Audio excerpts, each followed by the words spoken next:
As kind het ek groot geword, baie keer met die verhaal van 'n koning. 'n Koning wat baie lief was vir sy goud.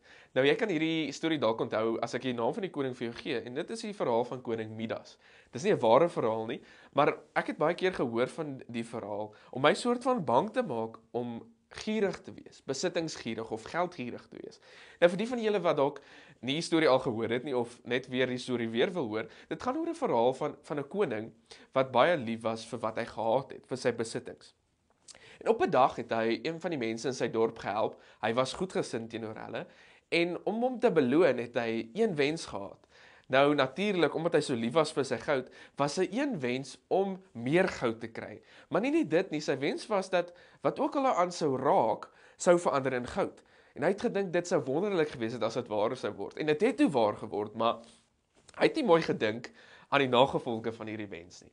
Want hy het in die begin 'n bak geraak op sy tafel en wonderlik, dit het in goud verander. Hy het sy lesenaar geraak en dit het in goud verander. Maar toe hy honger geword het, dan raak hy 'n vrug en dan verander dit ook in goud. En dan kan hy dit nie eet nie. En as hy dors geraak het, het hy 'n koppie geraak en dit het ook in goud verander. En hy kon dit nie drink nie. So op 'n of 'n dag het dit hom meer skade gedoen. Maar nie net dit nie, die verhaal gaan toe verder en sê dat hy vir 'n oomblik vergeet het van sy wens, van sy vermoë, en hy gee vir sy dogter 'n drukkie. Hy omhels haar en toe verander sy ook in goud in. En op 'n of 'n dag was hy meer spyt oor sy wens, want dit het hom meer skade gebring as wat dit hom goed gebring het. En dit is die les wat daai storie vir ons vertel van, dis goed om nie gierig te wees nie. Nie altyd meer en meer en meer te wil hê nie, maar soms tevrede te wees met wat ek het. Om nie die hele tyd nog meer te wil hê nie, maar vergenoegd te wees. Nou ons gaan vandag kyk na gelykenisse uit die Bybel uit, wat gaan oor hierdie prinsip. En as jy vandag vir die eerste keer met ons is besig met 'n reis, wat ons noem stories op die pad. 'n Reeks waar ons kyk na die evangelie van Lukas, en Jesus se reis na Jerusalem toe, vir die laaste keer. Die keer waarop hy sou gekruisig geword het. Maar Lukas gebruik 10 hoofstukke. Hy begin in hoofstuk 9 vers 51 tot en met hoofstuk 19 vers 44. Gebruik hy om hierdie verhaal te vertel. Om te vertel van Jesus se reis op die pad. En hy vertel ook gelykenisse wat Jesus vertel het, wat uniek is aan Lukas. En ons is besig om te kyk na 4 van hierdie gelykenisse. En vandag gaan ons bietjie stil staan by hoofstuk 12. Vanaf vers 13 tot 21. Die ou Afrikaanse Bybel se titel vir hierdie gelykenis is Die ryk dwaas. Maar ons gaan dit sommer noem die stoorbouer. Kom ons lees hierdie gelykenis saam vanaf vers 13. Dit sê: Iemand uit die skare het vir hom gesê: Meester, sê vir my broer om die erfenis met my te deel. Maar hy antwoord hom: Mens, wie het my as regter of bemiddelaar oor julle aangestel? Toe sê hy vir hulle: Pas op en wees op julle hoede vir elke vorm van gierigheid. Want 'n mens se lewe word nie bepaal deur die oorvloed van sy besittings nie. Daarna het hy vir hulle die volgende gelykenis vertel. 'n Sekere ryk man se plaas het 'n goeie oes opgelewer. Hy het homself toe afgevra: Wat moet ek doen? Want ek het nie plek waar ek my oes kan opgaar nie. Toe sê hy: Dit is wat ek sal doen. Ek sal my skure afbreek en groter skure bou. Daarin sal ek al my graan en my goedere opgaar. Dan sal ek vir myself sê: Mens, jy het baie goed opgegaar vir baie jare. Ontspan, eet, drink en wees vrolik. Maar God het vir hom gesê: Jou dwaas, vandag sal jou lewe opgeëis word. En wat jy bymekaar gemaak het, aan wie sal dit dan behoort? So gaan dit met iemand wat vir homself skatte bymekaar maak en nie in God ryk is nie. Hierdie verhaal, hierdie gelykenis wat Jesus vertel, is so mooi, want daar's verskillende dele aan hierdie verhaal. En daar's ook verskillende waarskuwings wat uit hierdie verhaal uitkom. Ek gaan so 3 waarskuwings met jou deel, en dan gaan ek ook kyk na 3 punte van hoe om ryk te wees in God. Hierdie uitnodiging aan die einde van hierdie gelykenis is: wees ryk in God, en nie in jou besittings nie. Die eerste waarskuwing wat Jesus hier gee is, die waarskuwing teen die woord begeer. Of die ou Afrikaanse woord afguns. Nou wat bedoel ek daarmee? Ons sien in hierdie verhaal dat 'n jong broer is besig om iets te begeer wat nie aan hom behoort nie. In die ou Joodse tyd, wanneer 'n pa afgesterwe het en daar's 2 seuns, is die erfenis opgedeel tussen die 2 seuns, maar nie gelyk opgedeel nie. Die ouer broer het 2/3 van die erfenis gekry, van die erfporsie. En die jonger broer het net 1/3 gekry.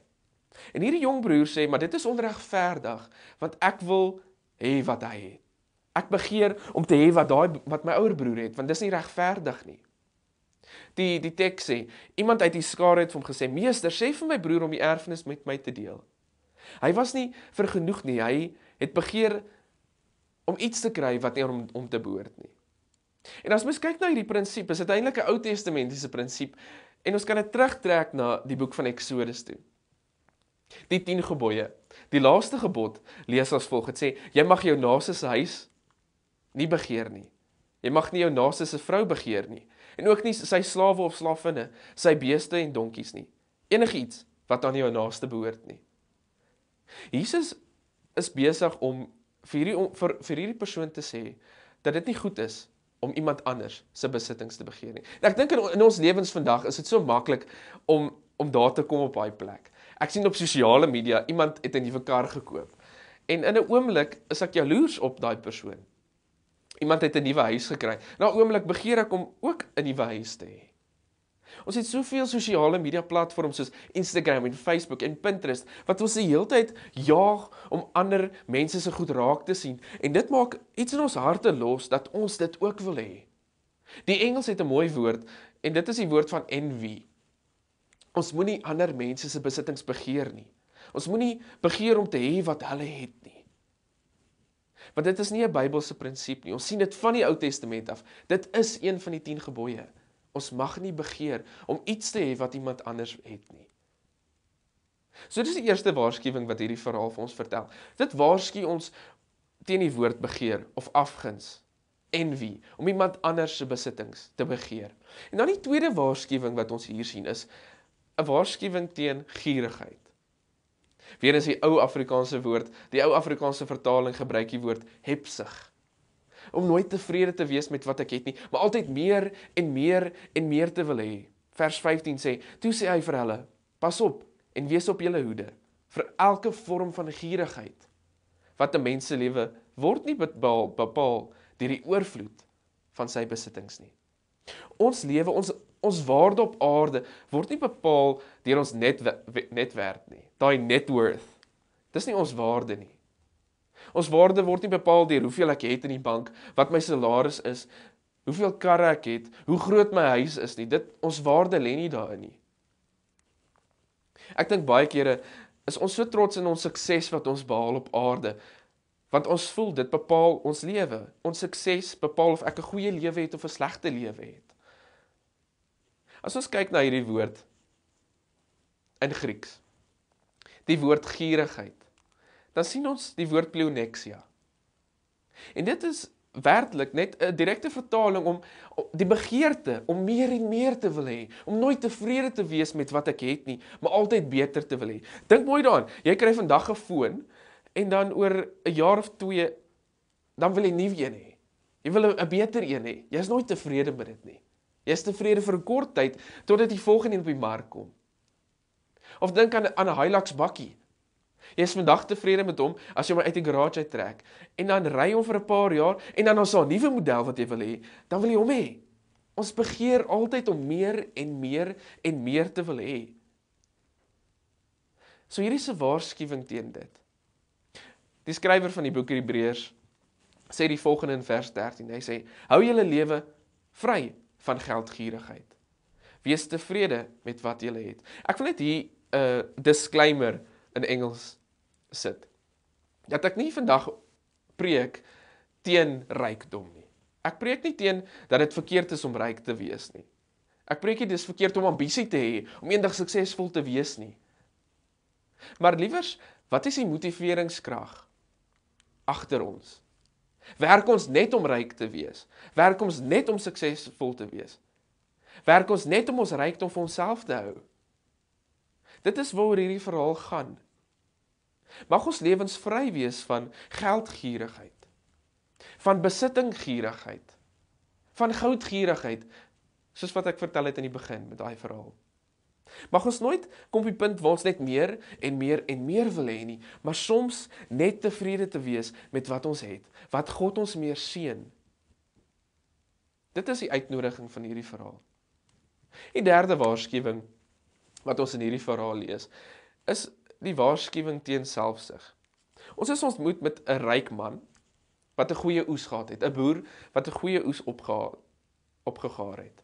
Maar in plaas van dat hy dit wat hy in oorvloed gehad het, gedeel het met ander mense, met mense wat in nood was, mense wat behoefte gehad het, wat honger was, in plaas van dat hy dit gedeel het met ander, het hy dit vir homself gehou.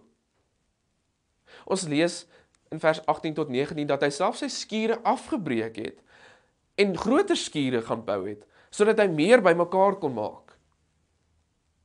In plaas daarvan om vir ander mense te gee, was hy gefokus op homself. Sy gemak, sy gerief. Aan die einde van daai vers 19 sê dit, ontspan, eet, drink en wees vrolik. Hy het sy geluk gekry, sy vrede gekry, sy vreugde gekry in sy oorvloed, in dit wat hy gehad het. Maar hy het dit nie net gedeel nie, hy het dit net vir homself gehou. En ek dink is baie maklik vir ons ook om op baie punt te kom dat ons dit wat God ons meer seën, ons vir onsself gebruik. Ek wil vandag jou bemoedig met hierdie volgende sin. God seën jou sodat jy 'n seën vir ander kan wees soms. Ons moet nie net als vir onsself by mekaar gaar of opgaar nie. Ons moet deel met mense wat behoeftes het. Ek het 2 weke terug gepraat van die barmhartige Samaritaan. Daai naaste liefde van, as ek nie hierdie persoon help nie, wat gaan met hom gebeur? Daai waar ek kom by die punt, waar dit gaan oor meer as net my. Waar ek ander mense bo myself stel. Want dit is wat dit beteken om ryk te wees in God. Ons gaan net daarna kyk, maar laat ons kom by die punt waar ons nie net selfsugtig is nie. Ons doen dit soms intentioneel of onintentioneel, dat ons net vir onsself lewe. Dat ons nie ander mense help nie. Maar ons lewe net vir onsself. So dis die 3 waarskuwings. Die eerste een net om vandag jou weer te herinner. Die eerste een is 'n waarskuwing teen die woord begeer. Iemand anders se besittings te begeer. En dan 'n waarskuwing teen gierigheid, spesifiek geldgierigheid. En dan die laaste waarskuwing is 'n waarskuwing teen selfsug. En dan kom Jesus aan die einde van hierdie gelykenis en hy nooi ons uit om 'n lewe te lei wat ryk is in God. Vers 21 sê, so gaan dit met iemand wat vir homself skatte bymekaar maak en nie in God ryk is nie. Maar die vraag, die moeilike teologiese vraag hier agter is, hoe word ek ryk in God? Wat beteken dit om ryk te wees in God? Ek gaan vir jou so drie stappe gee wat ek uit hierdie verhaal uithaal. Die eerste stap wat ons moet doen is, ons moet erken dat God eienaarskap het.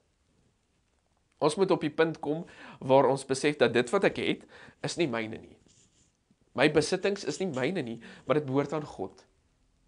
A.W. Tozer het op 'n slag gesê, as long as we think that we own anything, that thing owns us. As soon as we know that we own nothing, then God owns us. God het eienaarskap op alles in hierdie aarde. As ons teruggaan na die boek van Deuteronomium, skryf Moses, gehoorsaam die bevele en gebooie van die Here, wat ek jou vandag gee. Dit is net tot jou beswil. In vers 14 sê hy, die hoogste hemel en die aarde, met alles daarop, behoort aan die Here. Sodra ons kom op die punt waar ons dink dat dit wat ek het, is myne, of dis uit my krag uit wat ek het gekry het, dan is ons op 'n gevaarlike plek. Want hierdie teks nooi ons uit om eienaarskap te gee aan God. Hierdie ryk boer het gesê dat dit als myne is. Baie keer in daai teks sien jy dis my besittings. Hy het vir homself dit opgegaar. Hy was baie selfsugtig. Hy het nie een keer gesê eer aan God vir wat hy vir my gegee het nie. Hierdie wat ek het behoort aan God. Ek gaan dit gebruik om hom te verheerlik. So dis die eerste stap hoe ek ryk kan wees God. Dis ek moet God se eienaarskap in my lewe erken. God het alles geskep, God het alles gemaak, God het geleenthede vir jou geskep om suksesvol te wees. So alles wat jy het, behoort aan God. Baie kere dink ek, is ons so selfvoldaan dat ons dink dat dit wat ek het, is te dank aan my, ek het dit hard gewerk vir dit, en dis weens my krag of my energie dat ek dit het. Dit kan dalk tot 'n mate waar wees, maar God het dit vir jou gegee. Want dit behoort aan God. Alles op aarde behoort aan God. En tweede stap van hoe om ryk te wees in God, is ons moet kom op die punt waar ons die teenoorgestelde van gierigheid het. Wat is die teenoorgestelde? Dit is die woord, die Afrikaanse woord, vergenoegdheid. Daar waar ek kom op die punt waar ek sit en alles in my lewe dophou en besef dat ek genoeg het. Dat ek tevrede is en dankbaar is met wat ek het en dat dit genoeg is. Ons hoef nie altyd te jaag om meer en meer en meer en beter te wees nie. Ons moet vergenoegd wees. Ons moet kom op 'n plek waar ons besef dat God het my geseën. God seën my nog steeds. Maar ek is vergenoegd. Ek is dankbaar vir wat ek het. Ek gaan nie net streef om meer en meer en meer te wil hê nie, maar ek gaan liewers God eer met wat ek het. Want ek is vergenoegd. Ek is tevrede met wat ek het. Paulus skryf in Filippense 4, hy sê die volgende: Ek sê dit nie omdat ek gebrek ly nie, want ek het geleer om in alle omstandighede tevrede te wees. Of ek nou baie het of min het, ek is tevrede, ek is vergenoegd. Want God is my porsie. God het dit vir my gegee. So hierdie verhaal leer my dat ons moet vergenoegd wees. Ons moet nie die hele tyd net jaag na meer en beter en slimmer en meer inligting in vandag se tyd nie. Ons moet vergenoegd wees met wat ons het soms. En dan die laaste les wat hierdie verhaal vir my leer, en dit is 'n belangrike een, is om onselfsugtig te wees. Op die punt te kom waar ek nie net vir myself lewe, of vir my familie of vir my gesin lewe nie, maar waar ek lewe vir my naaste. Die mense in my lewe wat regtig hulp nodig het, finansiëel, gesondheid gewys, geestelik, emosionele hulp, wat ook al vorm dit is. Daar's baie maniere hoe mens kan help. Maar ons moet kom op die punt waar ons nie net oor onsself dink nie, waar ons dink oor ander mense. Want hierdie ryk boer het net aan sy toekoms gedink. Hy het opgegaar vir sy toekoms en nie gedink aan die mense om hom nie. Mahatma Gandhi sê die volgende, hy sê, the best way to find yourself is to lose yourself in the service of others. Ons moet kom op die punt waar ons ander dien, want dit is waar God se hart lê, is in dien. Ons moet dien, want dit is wat God van ons verwag. Dit is hoe ons ryk word in God, is as ons ander mense dien. Soos wat ek vroeër gesê het, God seën ons, sodat ons ander kan seën ook. So ook al wil ons dit als net vir onsself hou, en selfsugtig wees, soos hierdie ryk boer. So dit is die drie stap uit hierdie verhaal, van hoe om ryk te wees in God. Daar's baie ander lesse wat ons kan leer in hierdie, ander goed, hoe om ryk te wees in God. Maar uit hierdie verhaal, dink ek, is dit belangrik dat ons sal leer om onselfsugtig te wees, vergenoegd te wees, en om God se eienaarskap in ons lewens te erken. Nou wil ek afsluit met hierdie volgende vraag. Ek wil jou vra, waarin vind jy jou geluk en jou vrede? As ons teruggaan na die gelykenis, sien ons dat hierdie ryk man sy geluk in sy besittings geplaas het. Sy geluk in sy toekomsplanne geplaas het. Sy vrede geplaas het in die feit dat hy geweet het, hy het meer as genoeg. Maar ons weet dat aardse besittings tog ook so vinnig vergaan. En ons het ook op enige oomblik kan verloor. Net soos wat hy sy lewe verloor het, omdat hy met hierdie mentaliteit gelewe het. So waar bou jy jou geluk? Bou jy jou geluk op jou besittings? Op jou salaris? Op jou goed wat jy het? Of bou jy jou geluk en vrede op God? In 'n ryk verhouding met God, om ryk te wees in hom. Waarop bou jy jou geluk? Bou jy geluk op ander mense se lewens en dit wat hulle het? En die begeerte wat jy het om ook so te kan lewe, ook so gemaklik te kan wees. Want ons niks fout om ryk te wees nie, soos ek gesê het. Maar waarop bou jy jou geluk? Baseer jy jou geluk op daai rykdom? Of baseer jy jou geluk op God? Mag elkeen van ons 'n lewe lei wat ryk is in God en wat ander mense dien. Want dit is die uitnodiging van hierdie, om nie net te fokus op wat ek het nie, maar hoe kan ek daai gebruik? Hoe kan ek my besittings gebruik? God se besittings gebruik om ander mense te dien? Want dit is waar ware rykdom lê, is in die dien van ander mense. Kom ons sluit ons oë. Almagtige Here, wat 'n wonderlike voorreg was dit vandag om terug te kyk op hierdie gelykenis in die boek van Lukas. Dankie dat ons sien dat U vir ons 'n paar lesse uit hierdie wil leer en help ons om daai lesse in ons harte te bære.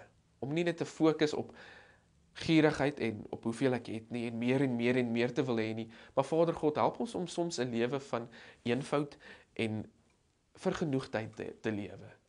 Help ons om altyd te besef dat dit wat ek het, is nie te dank aan my eie effort of my eie moeite wat ek insit nie.